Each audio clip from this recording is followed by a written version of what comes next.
Classes में स्वागत करता हूं। तो फ्रेंड, जैसा आपको पता है हम पावर प्लांट इंजीनियरिंग की एमसीक्यूज की सीरीज स्टार्ट कर चुके हैं। आज हमारा इस सीरीज का जो लेक्चर है वो लेक्चर नंबर 7 होने वाला है फ्रेंड्स। इससे पहले हम 6 लेक्चर कवर कर चुके हैं। अगर आपने हमारे वो लेक्चर नहीं देखे तो हमारी प्लेलिस्ट में जाकर उनको वॉच कर सकते हैं। इलेक्ट्रिकल सेकेंड ईयर की प्लेलिस्ट में जाएंगे तो वहां पर आप उसको वॉच कर सकते हैं। फ्रेंड्स, एक चीज़ और बता दें कि हमारे इस चैनल पर इलेक्ट्रिकल सेकेंड ईयर के जो सब्जेक्ट हैं आपके पावर प्लांट इंजीनियरिंग हो गया, टीडीपी हो गया, एनर्जी कंजर्वेशन हो गया, आईईसी हो गया, आईईटी हो गया, ये सारे के सारे कवर कराए जा रहे हैं। अगर आपने वो हमारे लेक्चर नहीं देखे तो वो भी प्लेलिस्ट में जाकर आप वॉच कर सकते हैं। फ्रेंड्स, आज के जो सेशन है वो बहुत इंपॉर्टेंट होने वाला है क्योंकि आज हम डिस्कस करने वाले हैं सोर्सेज ऑफ एनर्जी। जी हाँ, सोर्सेज ऑफ एनर्जी को डिस्कस करने वाले हैं हम। आज ये देखेंगे कि जो हमारे कन्वेंशनल सोर्सेस ऑफ एनर्जी है वो क्या है, नॉन कन्वेंशनल क्या है, रिन्यूएबल क्या है, नॉन रिन्यूएबल क्या है, किसको हम क्या कहेंगे, ये सारे के सारे हम यहाँ पर डिस्कस करने वाले हैं। साथ के साथ फ्रेंड्स हम यहाँ पर इसके एग्जांपल्स देखेंगे, हम इसके एप्लीकेशंस देखेंगे, हम साथ के साथ यहाँ पर जो 24 मोस्ट इंपॉर्टेंट क्वेश्चन आपके बनने वाले हैं इस चैप्टर से उसको देखने वाले हैं। और ये आपका चैप्टर नंबर है जो पावर प्लांट है उसका चैप्टर नंबर आपका 8 होने वाला है, जिसको हम बोल रहे हैं नॉन कन्वेंशनल एनर्जी सोर्सेस। तो नॉन कन्वेंशनल एनर्जी सोर्सेस पढ़ने से पहले हमको पहले सोर्सेस ऑफ एनर्जी पढ़ना होगी, एनर्जी के प्रकार पढ़ना होंगे, टाइप्स पढ़ना होंगे। तो फ्रेंड्स, अगर आप अभी तक हमारे चैनल को सब्सक्राइब नहीं किए तो हमारे चैनल को सब्सक्राइब कर लीजिएगा, अपने साथियों के साथ इसको जरूर शेयर कर लीजिएगा। और फ्रेंड्स, अगर आपको दिल से लगे कि ये वास्तव में आपके लिए हेल्पफुल है तो इसको अपने साथियों के साथ जरूर शेयर कर दीजिएगा और लाइक भी कर दीजिएगा, सब्सक्राइब भी कर लीजिएगा। तो चलिए स्टार्ट करते हैं आपका बिना समय गवाए कि आज का जो हमारा सेशन है वो क्या होने वाला है। तो फर्स्ट ऑफ ऑल हम स्टार्ट करेंगे सोर्सेस ऑफ एनर्जी। वैसे अगर बात करें फ्रेंड्स, आपको पढ़ना क्या है, आपको नॉन कन्वेंशनल पढ़ना है, पर नॉन कन्वेंशनल पढ़ने से पहले हमको ये तो पता होना चाहिए हमारी एनर्जी क्या है, हमारे सोर्सेस ऑफ एनर्जी क्या है, नॉन कन्वेंशनल क्या है, कॉमर्शियल क्या है, नॉन कॉमर्शियल क्या है, ये सारे के सारे हमको पता होना चाहिए फ्रेंड्स। एक राइट अंडरस्टैंडिंग अगर हमारे माइंड में होगी तो हम सारे क्वेश्चन के आंसर फटाफट दे सकते हैं फ्रेंड्स। तो सबसे पहले हम आपको बताएंगे फ्रेंड्स एनर्जी क्या है। तो मैं आपको बता दूं एनर्जी क्या है फ्रेंड्स। इतना तो पता ही होगा, आपने 12th में ये पढ़ा होगा कि अगर हम एनर्जी की बात करें तो एनर्जी क्या है, कार्य करने की क्षमता को हम क्या बोलते हैं फ्रेंड्स, एनर्जी बोलते हैं। Means efficiency to do work, कार्य करने की जो आपकी क्षमता है उस क्षमता को हम बोलते हैं फ्रेंड्स एनर्जी। फ्रेंड्स की कार्य करने की जो क्षमता है वो आपकी क्या कहलाएगी, एनर्जी कहलाएगी। अब बात हम करते हैं, अगर मैं इसको दूसरे शब्दों में कहूँ फ्रेंड्स तो ये मैं कह सकता हूँ कि किसी वस्तु के अंदर जो सक्षम है, मतलब काम करने के लिए सक्षम है, तो उस सक्षमता को हम बोलते हैं एनर्जी। मतलब कितना सक्षम है काम करने के लिए, ऐसे भी आप इसको समझ सकते हो। अगर हम इसके एग्जाम्पल की बात करें फ्रेंड्स तो एग्जाम्पल इसका होगा conventional energy and non conventional energy. यही आपका टॉपिक है नॉन कन्वेंशनल। तो पहले तो हम कन्वेंशनल की बात करेंगे, उसके बाद हम non conventional sources of energy की बात करेंगे। तो फ्रेंड्स मैं आपको बता दूं, अगर मैं हिंदी की बात करूं तो इसको हम बोलेंगे परंपरागत, इसको बोलेंगे गैर परंपरागत। ठीक है, जो कन्वेंशनल है उसको हम परंपरागत ऊर्जा के स्रोत बोलेंगे और जो हमारा नॉन कन्वेंशनल है उसको हम गैर परंपरागत या अपरंपरागत ऊर्जा के स्रोत कहने वाले हैं। तो फ्रेंड्स, अगर हम बात करें जो हमारी कन्वेंशनल है तो कन्वेंशनल का मतलब ये है वो ऊर्जा के स्रोत जिनका हम रीयूज़ ना कर पाएँ या फिर जिनको बार बार पुनः यूज़ ना कर पाएँ, उनको हम कन्वेंशनल सोर्सेस ऑफ एनर्जी कहते हैं। फॉर एग्जांपल, अगर एग्जांपल की बात करें तो कोल, आपने एक बार कोल का बर्निंग कर लिया फ्रेंड्स तो उसके बाद आप उसको यूज़ नहीं कर सकते। पेट्रोलियम, एक बार पेट्रोलियम आपने यूज़ कर लिया फ्रेंड्स, उसके बाद आप उसको यूज़ नहीं कर सकते। तो इस टाइप के जो आपके सोर्सेस हैं, एनर्जी के सोर्सेस हैं, उसको हम बोलते हैं फ्रेंड्स कन्वेंशनल एनर्जी सोर्सेस। अगर हम नॉन कन्वेंशनल की बात करें तो नॉन कन्वेंशनल वो होंगे जो आपके रीयूजेबल हों, बार बार जिसका यूज़ कर पाओ और जो अर्थ में या फिर जो नेचर में फ्री ऑफ कॉस्ट में अवेलेबल हो, या फ्री ऑफ कॉस्ट नहीं बोलकर हम ये बोल सकते हैं कि बहुत लार्ज अमाउंट में अवेलेबल हो या रिसेंटली जिनका डेवलपमेंट किया गया हो, ऐसे भी आप समझ सकते हो।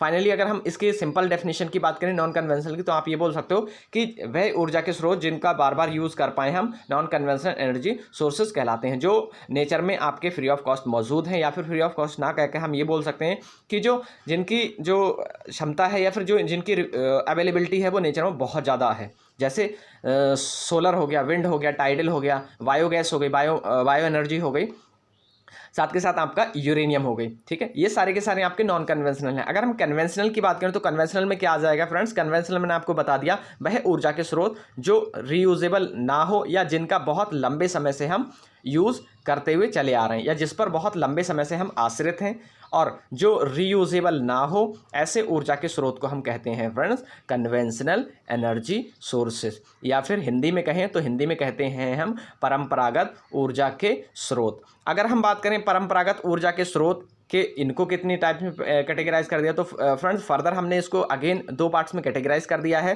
पहला हमने बोल दिया commercially sources of energy, second बोल दिया हमने non commercial sources of energy. मैं आपको बता दूं फ्रेंड्स, अगर मैं कॉमर्शियल की बात करूंगा तो कॉमर्शियल का मतलब ये है वाणिज्यिक या व्यावसायिक, नॉन कॉमर्शियल का मतलब ये है जो वाणिज्यिक ना हो या नॉन व्यावसायिक हो, या जिसका जो गैर व्यावसायिक हो, जिसका व्यवसाय ना किया जा सके। तो कॉमर्शियल का मैं अगर एग्जांपल की बात करूं, या मैं पहले इसको एक बार थोड़ा सा एलेबोरेट करूं, तो कॉमर्शियली जो सोर्सेस ऑफ एनर्जी हैं वो हमारे ऐसे होंगे फ्रेंड्स, जो हमारे जो मार्केट है, बाज़ार है, उसमें निश्चित मूल्य पर अवेलेबल हों या जिनको हम वाणिज्यिक तौर पर जिसको हम बेच पाएँ, सिंपल अगर बोलें तो फ्रेंड्स इस प्रकार के हमारे जो सोर्सेस ऑफ एनर्जी होगा उसको हम कॉमर्शियली सोर्सेस ऑफ एनर्जी कहेंगे, जिसका हम व्यवसाय कर पाएँ, जिसकी एक निश्चित मूल्य हो, एक फिक्स प्राइस हो कि हाँ हम बेच पाएंगे, और जिसकी डिमांड हो, सबसे इंपॉर्टेंट है जिसका एक प्राइस हो और साथ के साथ उसकी डिमांड भी होना चाहिए फ्रेंड्स, तभी वो बिक पाएगा। अगर डिमांड नहीं होगी तो वो नहीं बिकेगा। जब डिमांड होगी तो उसके जो रेट है वो भी कॉन्स्टेंट हो जाएगा, मतलब एक निश्चित हो जाएगा, या फिर हाई भी रेट हो सकता है। तो मैं आपको बता दूं, अगर कॉमर्शियल की एग्जांपल की बात करें तो आपका हो गया कोल, पेट्रोलियम, इलेक्ट्रिसिटी। आपको पता है कोल भी मार्केट में बेचा जाता है, पेट्रोलियम भी बिकता है, आपका जो इलेक्ट्रिसिटी है उसका भी जो व्यवसाय है या फिर जो यूनिट है उसको भी बेचा जाता है। तो ये सारे के सारे आपके कौन सी कैटेगरी में आ जाएंगे, ये आपके आ जाएंगे commercially sources of energy. Next है आपका non commercial sources of energy. Non commercial sources of energy ऐसे होंगे फ्रेंड्स जिनको हम मार्केट में ना बेच पाएँ या फिर जिनका कोई उचित मूल्य ना हो या जिनका कोई एग्जिस्टेंस मार्केट में ना हो। ये हमारे एक प्रकार का ऐसा होगा, जैसे आपने देखा होगा कि जो आपका बहुत पिछड़ा एरिया होता है, गांव का एरिया होता है, बहुत पिछड़ा एरिया होता है, जहां पर क्या होता है, लोग क्या करते हैं, जो उनका रीति रिवाज है उसके अनुसार यूज़ करने वाले, जैसे हो गया काव डंग, हो गया आपका लकड़ी को जलाना, हो गया काव डंग, हो गया गोबर, हो गया कंडे, हो गए, ये सारे के सारे जो आपके एनर्जी है, या फिर काव का डंग, या फिर हम बोल सकते हैं एग्रीकल्चर जो हमारा वेस्टेज है, या फिर जो हमारा एनिमल वेस्टेज है, ये सारे के सारे हमारे किस कैटेगरी में आते हैं फ्रेंड्स, ये हमारे नॉन कॉमर्शियल की कैटेगरी में आते हैं, मीन्स जिनका व्यवसाय ना किया जाए, अव्यवसायिक। इनको हम उचित मात्रा में या फिर इनका कोई फिक्स रेट नहीं है मार्केट में, इनको नहीं उचित मात्रा में बेचा जा सकता। वो बात अलग है कि जो गांव एरियाज़ हैं या जो पिछड़े एरिया हैं वहाँ पर इनको यूज़ किया जाता है। तो इस प्रकार के जो एनर्जी के सोर्सेस हैं वो क्या कहलाएंगे फ्रेंड्स, जैसे यहाँ पर एग्जांपल में भी देख पा रहे हैं आप, ये कंडे हैं, गोबर है ना, तो ये क्या, ये आपकी लकड़ी जल रही है, ये क्या डिनोट कर रहा है, ये डिनोट कर रहा है कि आपका ये नॉन कमर्शियल है। अगर हम कमर्शियल की बात करें तो यहाँ पर इलेक्ट्रिसिटी हो गई आपकी, और आपके साथ कोल भी हो गया, पेट्रोलियम भी हो गया, ये सारे के सारे क्या हैं आपके कमर्शियल हो गया। आई थिंक ये आपको क्लियर हो गया होगा फ्रेंड्स।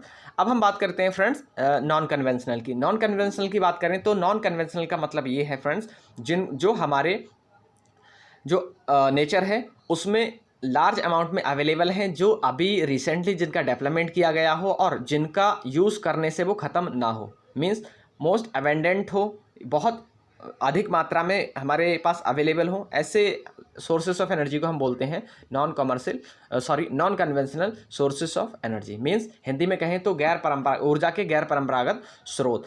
अगर हम एग्जाम्पल की बात करें तो एग्जाम्पल हमारा हो जाएगा यूरेनियम, या फिर हम बोल सकते हैं कि nuclear energy, solar energy, wind energy, tidal energy, biogas energy, या फिर जियोथर्मल एनर्जी। ये सारे के सारे हमारे किस कैटेगरी में आएंगे, तो फ्रेंड्स ये हमारे आने वाले हैं नॉन कन्वेंशनल एनर्जी सोर्सेस। अब एक छोटी सी आपको कहानी सुनाना है फ्रेंड्स मुझको। अब कहानी क्या है, कहानी ये है फ्रेंड्स कि हमको क्या ज़रूरत है नॉन कन्वेंशनल एनर्जी सोर्सेस को यूज़ करने की। सबसे बड़ा पॉइंट है और सबसे बड़ा क्वेश्चन है बच्चों का कि हम इसी को क्यों यूज़ कर रहे हैं, इसको क्यों नहीं यूज़ कर रहे हैं। तो पहला पॉइंट तो मैं आपको बता दूं फ्रेंड्स कि इनका हम जो यूज़ कर रहे हैं तो इनकी एक लिमिट है, मतलब ये लिमिटेड है पृथ्वी में या फिर अर्थ में या नेचर में मौजूद। ये एक दिन इनकी सीमा ख़त्म होने वाली है, मीन्स इनका जो स्टोरेज है अर्थ में तो वो ख़त्म होने वाला है नेचर में। जबकि अगर हम नॉन कन्वेंशनल की बात करें तो ये आपके जो नेचर है उसमें अवेलेबल है, ये कभी भी ख़त्म नहीं हो सकते या लॉन्ग टाइम तक इसको हम यूज़ कर सकते हैं। तो पहला पॉइंट तो यही हो गया कि नॉन कन्वेंशनल को यूज़ करने का। दूसरा सबसे बड़ा जो पॉइंट है वो है आपका फ्रेंड्स कि अगर हम फ्रेंड्स यहाँ पर मैं आपको 24 क्वेश्चन भी लेकर आया हूँ, MCQs हैं, ठीक है। मैं इसलिए आपको पहले ये थ्योरी करा रहा हूँ कि अगर आप थ्योरी अच्छे से जान लेंगे तो MCQs खुद भी कर सकते हैं फ्रेंड्स। तो इसलिए मैं इसको थोड़ा सा बता रहा हूँ, बहुत स्पीड से बताने की कोशिश इसीलिए कर रहा हूँ मैं। तो फ्रेंड्स मैं अगर हम नॉन कन्वेंशनल की बात करूँ तो नॉन कन्वेंशनल पहले तो आपने ये बता दिया कि हम कन्वेंशनल को इसलिए यूज़ नहीं कर रहे हैं क्योंकि कन्वेंशनल जो है, कोल जो है, पेट्रोलियम जो है, वो एक समय ऐसा आएगा कि वो ख़त्म हो जाएगा। जबकि अगर हम सोलर की बात करें, सन रेस की बात करें, सोलर एनर्जी खत्म होने वाली नहीं है, विंड एनर्जी खत्म होने वाली नहीं है, टाइडल एनर्जी खत्म होने वाली नहीं है, बायोगैस एनर्जी खत्म होने वाली नहीं है। आपकी जो एनर्जी है अगर यूरेनियम वेस्टेज से निकाल रहे हैं या फिर हम यूरेनियम से जो भी न्यूक्लियर एनर्जी यूज़ कर रहे हैं तो वो भी खत्म होने वाली नहीं है। तो पहला पॉइंट तो यही है, इसलिए हम यूज़ कर रहे हैं। दूसरा पॉइंट सबसे बड़ा पॉइंट है और मोस्ट इंपॉर्टेंट पॉइंट है। क्या मोस्ट इंपॉर्टेंट पॉइंट है? वो ये है फ्रेंड्स कि आपको पता है जो सबसे बड़े 2 फैक्टर हैं, ग्लोबल वार्मिंग, क्या ग्लोबल वार्मिंग प्लस आपका एयर पोल्यूशन। ग्लोबल वार्मिंग हो गया फ्रेंड्स, और दूसरा पॉइंट है आपका एयर पोल्यूशन। तो ये इतने ज़्यादा बढ़ते हुए चले जाना है फ्रेंड्स, बहुत इंक्रीमेंट हो रहा है इनमें। अगर हम ग्लोबल वार्मिंग की बात करें तो आपने देखा होगा पहले इतना टेम्परेचर अर्थ का नहीं होता था। Global warming day by day बहुत इंक्रीज़ होता हुआ चला जा रहा है। हमारे जो एटमॉस्फेयर है उसका टेम्परेचर बहुत ज़्यादा इंक्रीज़ होता हुआ चला जा रहा है। साथ के साथ अगर हम एयर की बात करें तो एयर में जो आपकी ऑक्सीजन है उसकी मात्रा कम होती हुई चली जा रही है या फिर बहुत ज़्यादा आपकी कार्बन डाइऑक्साइड उसमें मिलती हुई चली जा रही है। तो इस कारण ये दोनों जो फैक्टर हैं वो किससे ज़्यादा उत्पन्न हो रहे हैं? तो जो हमारे कन्वेंशनल ऊर्जा के स्रोत हैं या फिर कन्वेंशनल जो एनर्जी सोर्सेस हैं उसका यूज़ करने से हमारा कार्बन डाइऑक्साइड की जो मात्रा है एटमॉस्फेयर में वो इंक्रीज़ हो रही है। साथ के साथ हमारा यहाँ पर जो फ्रेंड्स जो ग्लोबल वार्मिंग है वो बहुत बड़े पैमाने पर बढ़ता हुआ चला जा रहा है। आपको पता है डे बाई डे जो टेम्परेचर है वो इतना ज़्यादा बढ़ता हुआ चला जा रहा है कि जो इको फ्रेंडली होने वाली चीज़ें थी वो इको फ्रेंडली ना हो पा रही हैं। जैसे अगर एग्जाम्पल की बात करें तो आपको पता है फ्रेंड्स कि अगर हम एक फिक्स टेम्परेचर की बात करें तो अगर हम टेम्परेचर की बात करें तो आपको पता है एक फिक्स टेम्परेचर में ही जो जीव जंतु हैं, कुछ जीव जंतु हैं वो फिक्स टेम्परेचर पर ही सर्वाइव कर पाएंगे। अगर टेम्परेचर इंक्रीज़ हो जाएगा तो उनकी डेथ होती हुई चली जाएगी। जब डेथ होती हुई चली जाएगी फ्रेंड्स तो जो आपका चेन रिएक्शन है या फिर जो आपकी फूड ऑफ चेन है या चेन फूड है तो वो खाद्य श्रृंखला जिसको बोलते हैं, खाद्य श्रृंखला क्या है आपकी टूट जाएगी। और जब टूट जाएगी तो आपका जो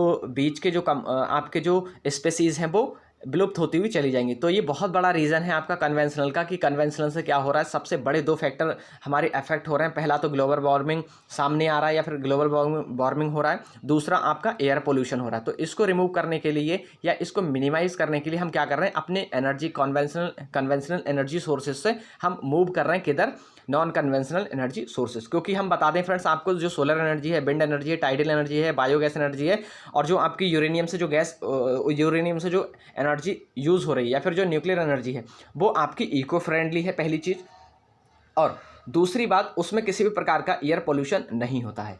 तो अगर हम सिंपल वे में बात करें तो हम ये बोल सकते हैं कि हमारी प्राइमरी नीड है नॉन कन्वेंशनल एनर्जी सोर्सेज को यूज़ करने की। तो इस प्रकार भी हम क्या कर रहे हैं friends, non conventional energy sources को यूज़ कर रहे हैं। अब पहले मैं आपको बता दूं कि कहाँ कहाँ हम यूज़ कर रहे हैं। तो पहला मैं आपको बताऊंगा यूरेनियम। मैं थोड़ा सा इसका बता दूं कि कैसे यूज़ हो रहा है यहाँ।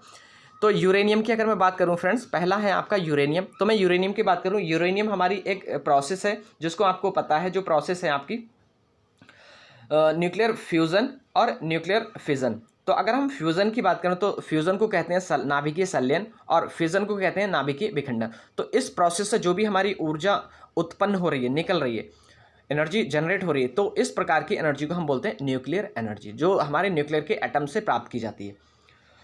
तो अगर हम एग्जाम्पल की बात करें इसके, तो एग्जाम्पल आपका हो गया जैसे आप यूज़ कर रहे हो कि आपने इलेक्ट्रिसिटी बना दी, न्यूक्लियर पावर प्लांट बना दिया, साथ के साथ हाइड्रोजन बॉम्ब बना दिया, न्यूक्लियर बॉम्ब बना दिया। ये सारे के सारे हमारे किस पर बेस्ड हैं, ये हमारे हैं जो न्यूक्लियर एनर्जी उस पर बेस्ड। अब मैं आपको बता दूं कि जो हमारी न्यूक्लियर एनर्जी है या फिर जो हमारा न्यूक्लियर पावर प्लांट है वो उसका जो फ्यूल है वो क्या यूज़ होता है। तो फ्रेंड्स मैं आपको बता दूं जो आपका न्यूक्लियर पावर प्लांट है उसमें आपका सबसे ज़्यादा यूरेनियम और थोरियम यूज़ होता है।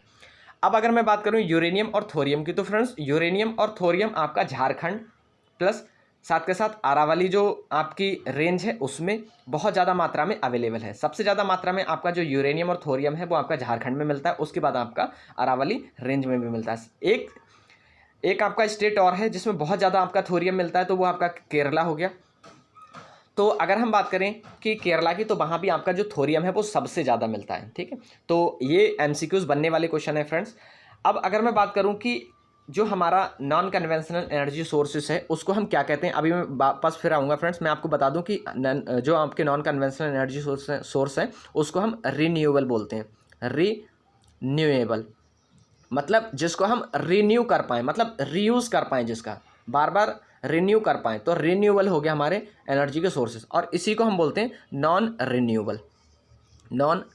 तो इसको भी नोट डाउन करते हुए चलेगा, ये एक पॉइंट में मिस कर गया था, तो इसको भी लिखते हुए चलेगा। ये है आपका नॉन रिन्यूएबल, ये है आपका रिन्यूएबल, जिसको हम रिन्यू कर पाएँ, ठीक है। तो अब हम बात करेंगे, अभी मैंने आपको बता दिया न्यूक्लियर पावर की। अब मैं सेकंड पर आ रहा हूँ फ्रेंड्स, आपका solar energy.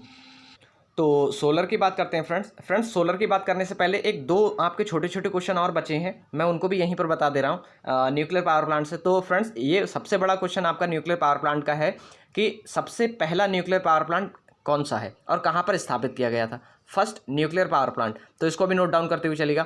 First nuclear power plant जो है वो आपका है तारापुर।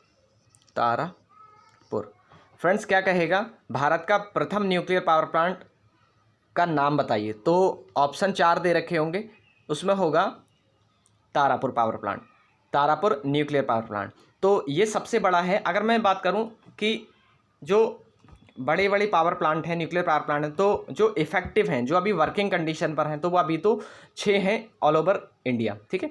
तो जिसमें से आपका जो 2 है वो तमिलनाडु में है, जैसे तारापुर हो गया, और एक तमिलनाडु में और है। तो याद रखना, ये जो तारापुर है ये भारत का प्रथम न्यूक्लियर पावर प्लांट है और ये तमिलनाडु में है फ्रेंड्स। और सबसे ज़्यादा भी तमिलनाडु में ही हैं, 2 हैं तमिलनाडु में, एक का मैं नाम भूल रहा हूँ फ्रेंड्स।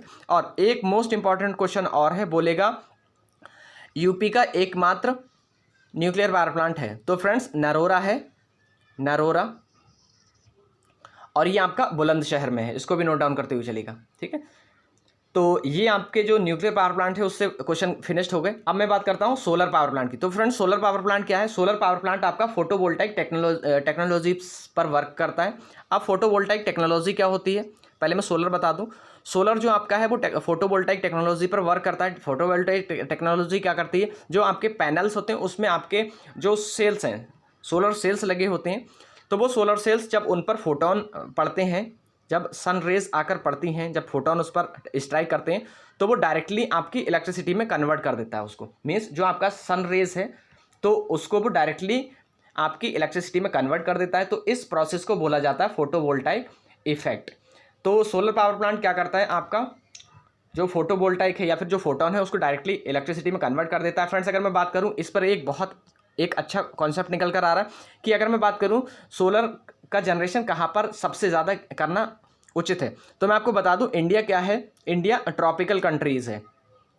ट्रॉपिकल कंट्री कौन सी होती हैं फ्रेंड्स, ट्रॉपिकल कंट्री वो होती हैं जो 23 नॉर्थ से 23 साउथ के बीच में है, ये वाला रीजन, इस रीजन को हम ट्रॉपिकल रीजन कहते हैं फ्रेंड्स। इसमें क्या होता है, इसमें जो हमारी सोलर की रे हैं तो वो डाइवर्ट नहीं होती है, मीन्स हमारी डायरेक्टली पड़ती हैं या फिर बहुत ज़्यादा उनकी जो इंटेंसिटी है या फिर उनका जो डिस्टेंस है वो कम तय करना पड़ती है, परपेंडिकुलर पड़ती हैं यहाँ पर डायरेक्टली, जिससे क्या होता है उनको कम डिस्टेंस ट्रेवल करना पड़ती है, जिस कारण उनकी जो इंटेंसिटी है वो बहुत ज़्यादा होती है।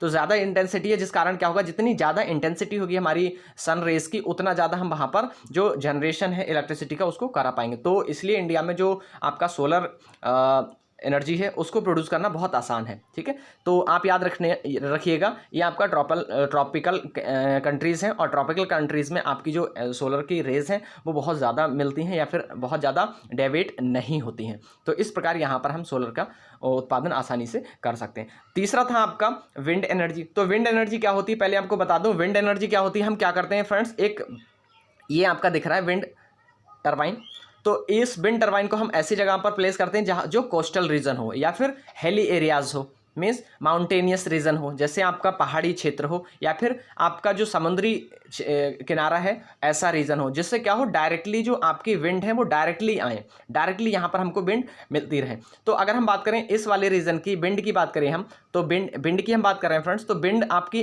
कहाँ पर सबसे ज़्यादा लोकेटेड है, तो सबसे ज़्यादा ये आपका जो नागरकोइल है, नागरकोइल जो आपका है तमिलनाडु, वहाँ पर इसका फार्म हाउस है बना हुआ विंड का।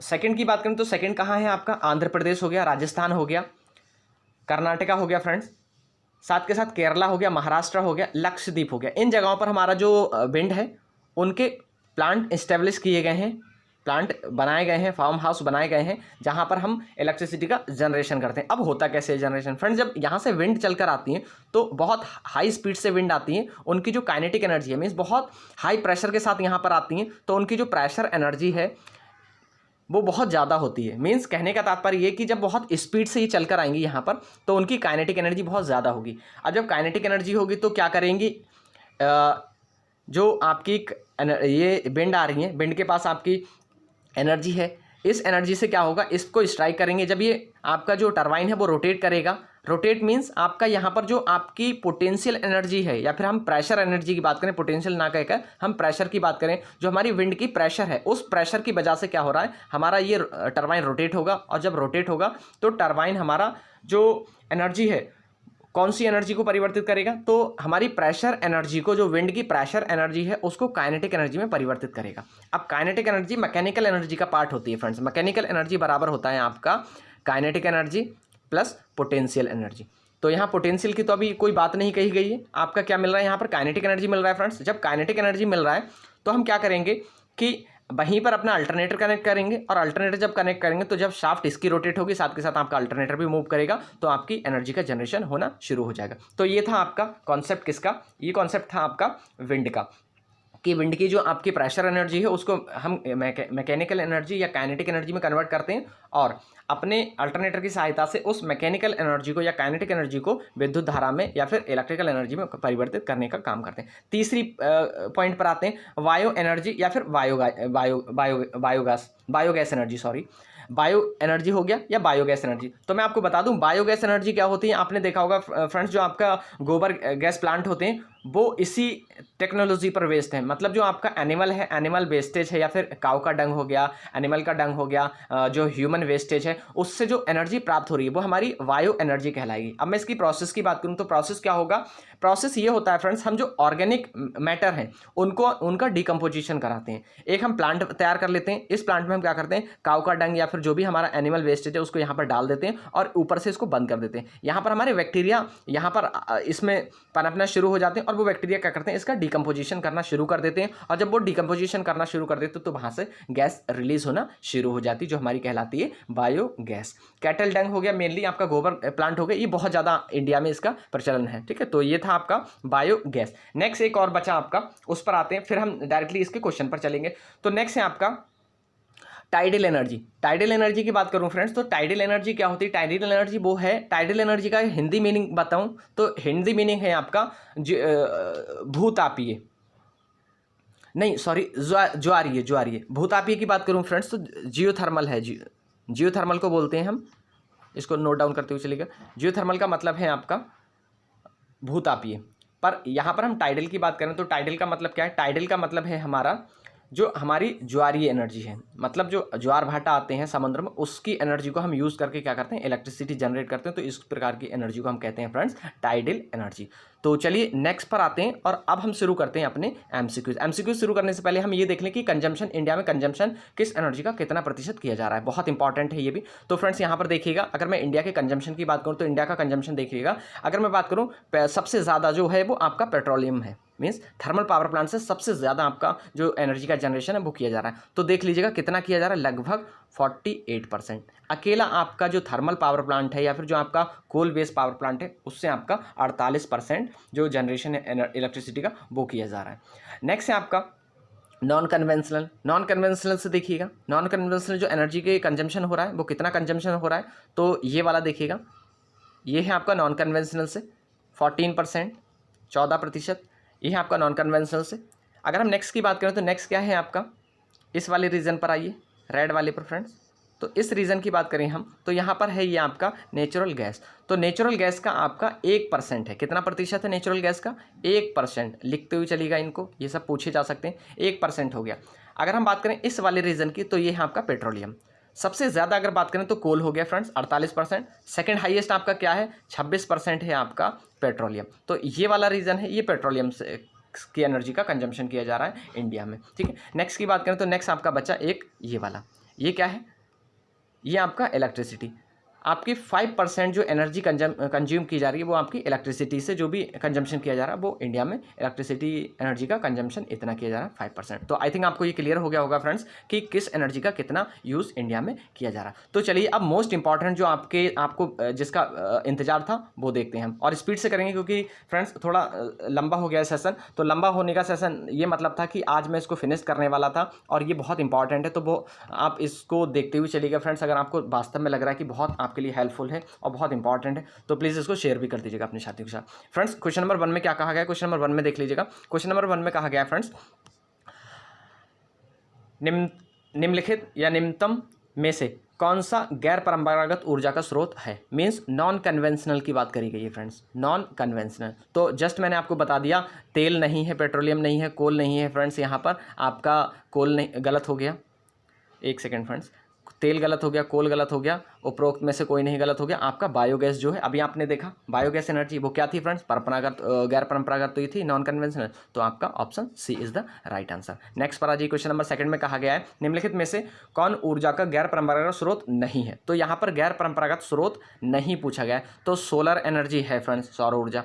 प्राकृतिक गैस ये नहीं है, अभी बात करेंगे क्यों नहीं है। अगर हम बात करें वायु ऊर्जा मतलब विंड एनर्जी, तो विंड एनर्जी भी है। अगर हम बात करें ज्वारीय एनर्जी मतलब ज्वारीय होती है आपकी टाइडल, जिसकी अभी मैं बात कर रहा था फ्रेंड्स, टाइडल एनर्जी, तो ये भी है। तो आपका ऑप्शन प्राकृतिक गैस हो जाएगा, नेचुरल। जो नेचुरल गैसेस है वो हमारी क्या है? पेट्रोलियम से प्राप्त होती है। तो इस प्रकार हमारी ये वाला ऊर्जा का गैर परंपरागत स्रोत नहीं है फ्रेंड। तो नेक्स्ट पर आ जाइए। नेक्स्ट आपका है थर्ड वाला है आपका, थर्ड में क्या कहा गया है? तो नेक्स्ट है आपका, नेक्स्ट क्या है आपका? नेक्स्ट वाला देखिएगा, थर्ड आपका है बहु अरब डॉलर परियोजना तापी जो दिसंबर 2015 में प्रारंभ हुई संबंधित है कि प्राकृतिक गैस। तो बी वाला है जो आपका बहु अरब डॉलर परियोजना थी वो आपकी प्राकृतिक गैस से थी। 2015 में जो अरेबिया कंट्रीज़ थे वहाँ से हमारी प्राकृतिक गैस को कॉस्ट किया गया था, या एक परियोजना पर हस्ताक्षर किए गए थे, साइन किए गए थे, जिसको बोला जाता है बहु अरब डॉलर परियोजना तापी। आपका क्वेश्चन नंबर 4 बोल रहा है फ्रेंड्स, निम्नलिखित में से ऊर्जा का अपरंपरागत स्रोत कौन सा है? तो ऊर्जा का अपरंपरागत स्रोत बोला जा रहा है, नॉन कन्वेंशनल बोला जा रहा है फ्रेंड्स। अगर आपने मेरा स्टार्टिंग का देखा होगा तो मैंने बहुत डिटेल में आपको चर्चा किया है, सबको बता दिया मैंने फ्रेंड्स, आप जरूर इसको कर सकते हैं। तो कोयला नहीं है, ईंधन भी नहीं है, पेट्रोलियम, तो क्या हो गया? बायोगैस हो गया एनर्जी। ये आपकी ऊर्जा का non conventional sources of energy हो गया। नेक्स्ट पर आ जाइए, क्वेश्चन नंबर 5 बोल रहा है फ्रेंड्स, गैर परंपरागत ऊर्जा के संदर्भ में OTE का मतलब क्या है?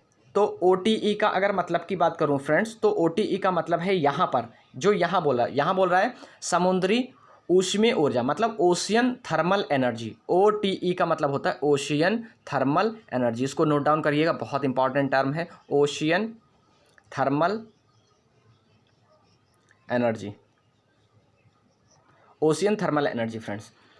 तो ये आपका पता लग गया। तो देख लीजिएगा ओशियन थर्मल एनर्जी कौन सा है? बी वाला है, समुद्री ऊष्मीय ऊर्जा, समुद्री ऊष्मीय ऊर्जा। नेक्स्ट पर आ जाइए, क्वेश्चन नंबर 6 में कहा गया है फ्रेंड्स, क्वेश्चन नंबर 6 में बोला है ऊर्जा का वह कौन सा स्रोत है जो सबसे कम भूमंडलीय तापमान बढ़ाता है, मतलब ग्लोबल वार्मिंग को सबसे कम बढ़ाता है, वो कौन सा है? तो ऑप्शन देख लीजिएगा, ऑप्शन है आपका ए कोयला, बी भूतापीय ऊर्जा, सी प्राकृतिक गैस, डी पेट्रोलियम। तो जो भूतापीय है वो आपका इसका करेक्ट आंसर हो जाएगा, क्योंकि ग्लोबल वार्मिंग इससे नहीं होगी। कोयले को आप बर्न करोगे तो वहाँ पर आपकी कार्बन डाइऑक्साइड निकलेगी, इसको बर्न करोगे तब भी, इसको करोगे तब भी यहाँ पर कार्बन डाइऑक्साइड और कार्बन मोनोऑक्साइड दोनों ही निकलेंगी, जबकि दोनों ही हमारे जो भूमंडलीय तापमान है या फिर ग्लोबल वार्मिंग है उसको बढ़ाने के लिए बहुत बड़ी भूमिका निभाते हैं। तो हमारा क्या आंसर हो जाएगा? Answer V is the right answer, भूतापीय ऊर्जा या जियोथर्मल एनर्जी, ये जियोथर्मल एनर्जी है फ्रेंड्स, ठीक है। नेक्स्ट पर आ जाइए, क्वेश्चन नंबर 7 में बोला गया है हिमाचल प्रदेश में मणिकर्ण में गर्म झरनों की प्राकृतिक ऊर्जा का स्रोत क्या है। तो मैं आपको बता दूं, जो झरने निकल रहे हैं तो उनकी भूतापीय तो ही है, अभी तो बताया आपको, जो अर्थ के अंदर जो भी आपकी एनर्जी है उसको जियोथर्मल कहा जाता है, जियोथर्मल, और हिंदी में इसको बोलते हैं भूतापीय। तो भूतापीय पहला वाला ऑप्शन हो गया, बायोमास नहीं है फ्रेंड्स, तापीय भी नहीं है, जल भी नहीं है, तो option A is the right answer. Question number 8 पर आ जाइए फ्रेंड्स। बहुत स्पीड से मैं इसलिए करा रहा हूँ फ्रेंड्स क्योंकि ये थोड़ा सा सेशन लंबा हो गया है। आप स्टार्टिंग का जरूर वीडियो देखिएगा क्योंकि स्टार्टिंग में मैंने ये पूरे जो भी मैं अब यहाँ पर अभी इस MCQs करा रहा हूँ इनका पूरा निचोड़ स्टार्टिंग में ही मैं बता चुका हूँ फ्रेंड्स। तो ऑप्शन डी क्वेश्चन नंबर 8 है आपका।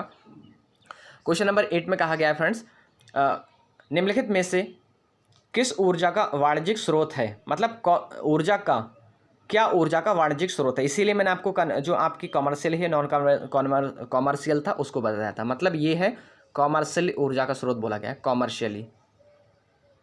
कॉमर्शियली सोर्सेस ऑफ एनर्जी को पूछा गया है। तो कृषि अवशिष्ट कॉमर्शियली नहीं है, सूखा गोबर कॉमर्शियली एनर्जी नहीं है, सूर्य की एनर्जी कॉमर्शियल एनर्जी नहीं है, प्राकृतिक गैस है। तो डी वाला ऑप्शन करेक्ट हो जाएगा क्योंकि अगर कॉमर्शियल की बात करें तो कॉमर्शियल क्या होते हैं, जो जिसका व्यवसाय किया जा सके, जो उचित मात्रा में या उचित मूल्य पर मार्केट में हम जिसको बेच पाएँ, जिसको सेलिंग क्रय विक्रय, जिसका सिंपल बोलें तो क्रय विक्रय जिसका किया जा सके मार्केट में।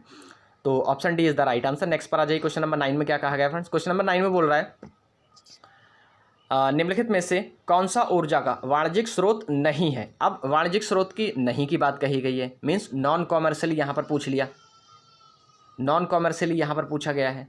तो मैं आपको बता दूं ये भी ऊर्जा का कॉमर्शियली स्रोत है, कोयला, पेट्रोलियम भी है फ्रेंड्स, अभी तो मैंने बताया आपको। साथ के साथ अगर मैं आपकी प्राकृतिक गैस की बात करूं तो नेचुरल गैस भी होगी, जबकि अगर मैं ईंधन की बात करूं तो ईंधन नहीं है, यहाँ पर वुड होना चाहिए वैसे तो मेरे हिसाब से फ्रेंड्स, तो यहाँ पर वुड होगा, ठीक है।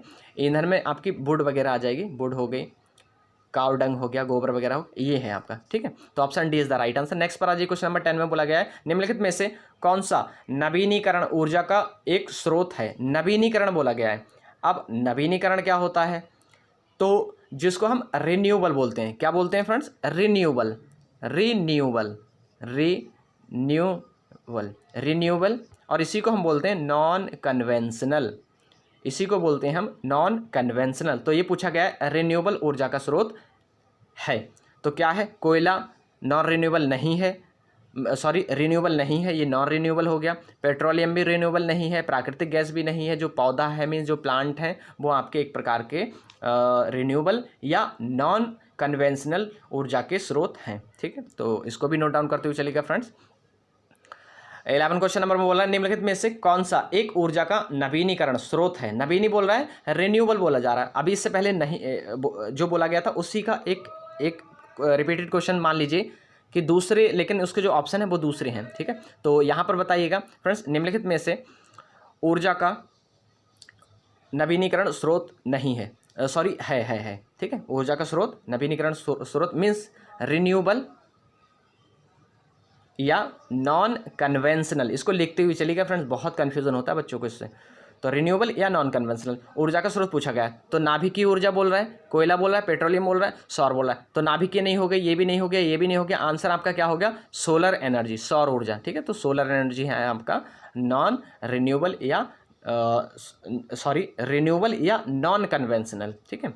रिन्यूएबल मान लीजिए या नॉन कन्वेंशनल बोल लीजिए, एक ही बात है, नॉन कन्वेंशनल और रिन्यूएबल, ठीक है। नेक्स्ट पर आ जाइए क्वेश्चन नंबर 12 पर। क्वेश्चन नंबर 12 में कहा गया है भारत में निम्नलिखित में से कौन नवीनीकरण ऊर्जा स्रोत सर्वाधिक संभवता वाला है। तो सबसे ज़्यादा वाला पूछा जा रहा है कि इंडिया में कौन सा सबसे ज़्यादा यूज़ किया जा रहा है। तो मैं आपको बता दूं इंडिया में भूतापी इतना यूज़ नहीं किया जाता है, ज्वारीय भी इतना यूज़ नहीं किया जाता है, अवशिष्ट वाला भी यूज़ नहीं किया जाता है। सोलर एनर्जी को गवर्नमेंट बहुत ज़्यादा बढ़ावा दे रही है, आपने देखा होगा। तो इंडिया में सबसे ज़्यादा जो प्रचलन है वो सोलर शक्ति का है, ठीक है। तो option B is the right answer. Next पर आ जाइए क्वेश्चन नंबर 13 निम्नलिखित में से ऊर्जा का नवीनीकरण स्रोत कौन सा है। मीन्स यहाँ पर अनवीनीकरण बोला है, नवीनी नहीं है फ्रेंड्स, अनवीनीकरण बोला है। मीन्स यहाँ पर अनवीनीकरण का मतलब होता है नॉन रिन्यूएबल, क्या, नॉन रिन्यूएबल, और इसी को हम बोलते हैं कन्वेंशनल। क्या? कन्वेंशनल। तो इसको नोट डाउन करते हुए चलेगा, रिन्यूएबल बोल लीजिएगा या कन्वेंशनल बोल लीजिएगा, नॉन रिन्यूएबल या कन्वेंशनल बोल लीजिएगा। तो ये बोल रहा है कि अनवीनीकरण सोर्स कौन सा है ऊर्जा का, तो बायोगैस, सौर, पवन, कोयला। तो मैं आपको बता दूं फ्रेंड्स, जो बायोगैस है वो भी आपकी रिन्यूएबल एनर्जी का सोर्स है, रिन्यूएबल एनर्जी है। और अगर मैं बात करूं फ्रेंड्स, जो आपका सेकंड वाला है सौर, तो सौर भी है आपका। थर्ड की बात करूं पवन मतलब विंड, तो विंड भी हो गया। जबकि अगर मैं नेक्स्ट वाले की बात करूं कोयला, तो कोयला जो है वो आपका अनवीनीकरण स्रोत ऊर्जा का है फ्रेंड्स। तो option D is the right answer. Next पर आ जाइए, क्वेश्चन नंबर 14 में कहा गया परमाणु ऊर्जा एक खनिज आधारित ऊर्जा स्रोत है, ये निकाली जाती है। जो परमाणु ऊर्जा है उसकी बात करी जा रही है, कहाँ से निकाली जाती है। तो फ्रेंड्स मैं आपको बता दूं, परमाणु ऊर्जा आपकी यूरेनियम से भी निकाली जाती है, थ्योरियम से भी निकाली जाती है, प्लूटोनियम से भी निकाली जाती है। तो उपरोक्त सभी आंसर हो जाएगा आपका। ठीक है, नेक्स्ट पर आ जाइए, क्वेश्चन नंबर आपका 15 में कहा गया है। 15 में कहा गया निम्नलिखित में से किस नवीनीकरणीय ऊर्जा संसाधन की वर्ष 2014 में स्थापित क्षमता देश में सर्वाधिक है। निम्न, एक बार फिर पढ़ लीजिए क्वेश्चन को बोल रहा है, निम्नलिखित में से किस नवीनीकरणीय ऊर्जा संसाधन की वर्ष 2014 में स्थापित क्षमता देश में सर्वाधिक है।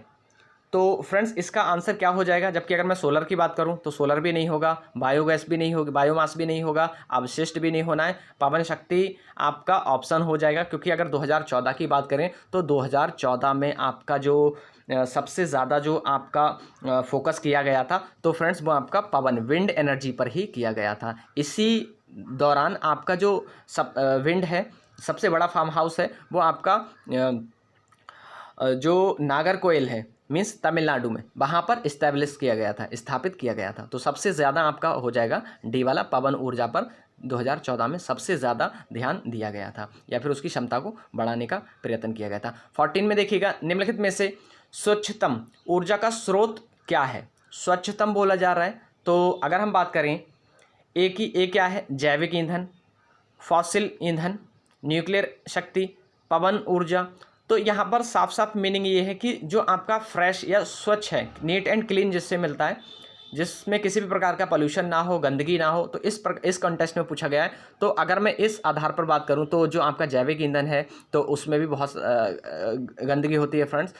साथ के साथ अगर न्यूक्लियर की बात करूं उसका भी अवशिष्ट बचता है। जबकि अगर मैं पवन की बात करूं, विंड की, तो विंड में किसी भी प्रकार का यूज़ होने के बाद किसी भी प्रकार का आपको अवशिष्ट पदार्थ या फिर वेस्टेज मटेरियल नहीं मिलता है। तो D is the right answer. Next पर आ जाइए, क्वेश्चन नंबर 17 में कहा गया है जिस राज्य ने पवन ऊर्जा विकसित की है उसका नाम क्या है।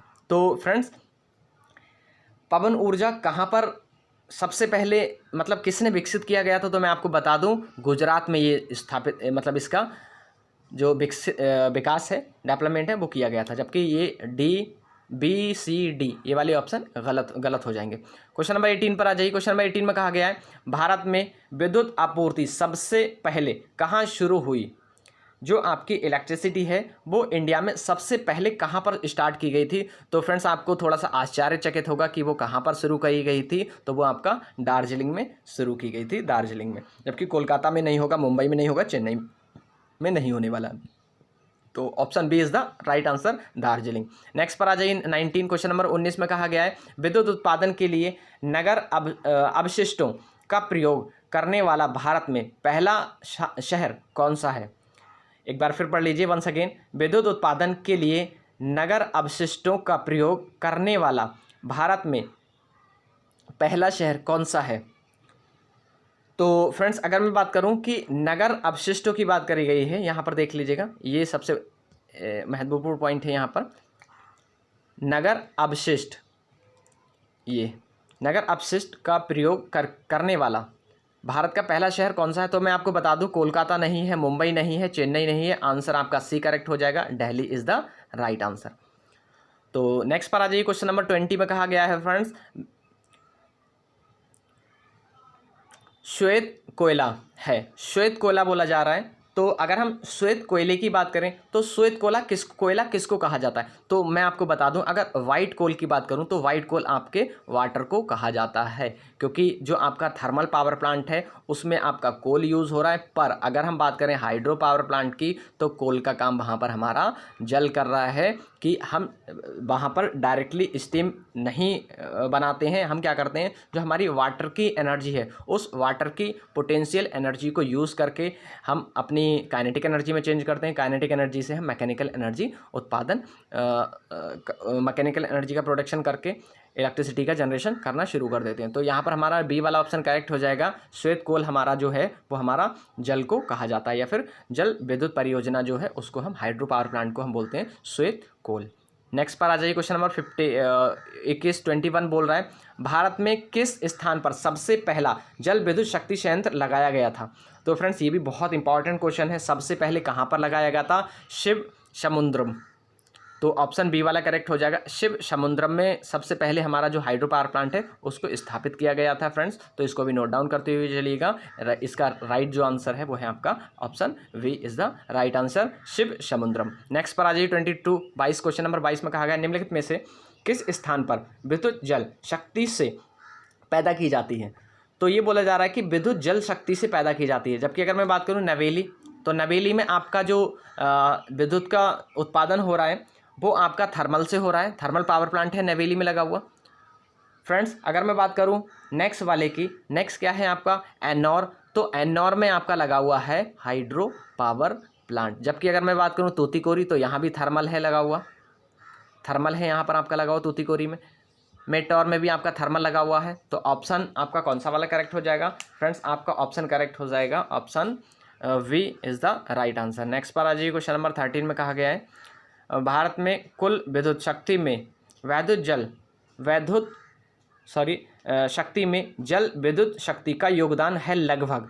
मैं आपको बता दूं, जो आपका हाइड्रो पावर प्लांट है उसका कंट्रीब्यूशन पूछ रहा है कि इलेक्ट्रिसिटी जनरेशन में जो आपका विद्युत का कंट्रीब्यूशन है वो कितना है? तो लगभग 1/3 है फ्रेंड्स। कितना है? 1/3। तो option B is the right answer. आधा भी नहीं होगा, 1/4 भी, 1/5 भी। Option B 1/4 is the right answer. Next पर आ जाइए, लास्ट क्वेश्चन है आपका 24। क्वेश्चन नंबर 24 में कहा गया है फ्रेंड्स, क्वेश्चन नंबर 24 में बोल रहा है, भारत में विद्युत उत्पादन में सबसे बड़ी हिस्सेदारी निम्नलिखित में से किसकी? तो आपको पता है, ये बताने की जरूरत नहीं है। इसका ऑप्शन आपको कमेंट बॉक्स में देना है कि सबसे ज़्यादा हिस्सेदारी, मतलब इंडिया में जो एनर्जी का जनरेशन किया जा रहा है, एनर्जी का उत्पादन जो किया जा रहा है फ्रेंड्स, तो सबसे ज़्यादा किससे किया जा रहा है? कौन सा पावर प्लांट है जिससे सबसे ज़्यादा किया जा रहा है? तो ऑप्शन मैं बता दूं आपको, एटॉमिक, थर्मल, हाइड्रो। ठीक है फ्रेंड्स, इसका जो आंसर है वो मैं कई बार बता भी चुका हूँ आपको। एक बार फिर मैं आपको एक आइडिया दे रहा हूँ, हो सकता है आप उसको पकड़ पाएँ। तो यहाँ से देख लीजिएगा, सबसे ज़्यादा जो है आपका, मैंने आपको बताया कोल। तो अब इससे आप देख लीजिएगा यहाँ से सबसे ज़्यादा किसका यूज़ हो रहा है, मतलब किसका हम यूज़ कर पा रहे हैं। तो अब आप आई थिंक निकाल सकते हैं यहाँ से आंसर कि सबसे ज़्यादा यूज़ किसका हो रहा है। अगर आप नहीं पता कर पा रहे हैं तो फ्रेंड्स मुझको कमेंट्स में बता दीजिएगा, मैं आपको वहाँ पर आंसर दे दूंगा। तो फ्रेंड्स कमेंट्स में ज़रूर बताइएगा। अगर आप कमेंट्स में कोई भी चीज़ लिख देते हैं तो आप कभी भी इसको नहीं बोलते। फ्रेंड्स दिल से बताइएगा कि आपको जो सेशन है वो कैसा लगा, और इसको लाइक कर दीजिएगा, शेयर कर दीजिएगा। नेक्स्ट सेशन में मिलेंगे नेक्स्ट कॉन्सेप्ट के साथ। तब तक के लिए bye bye, take care, thanks for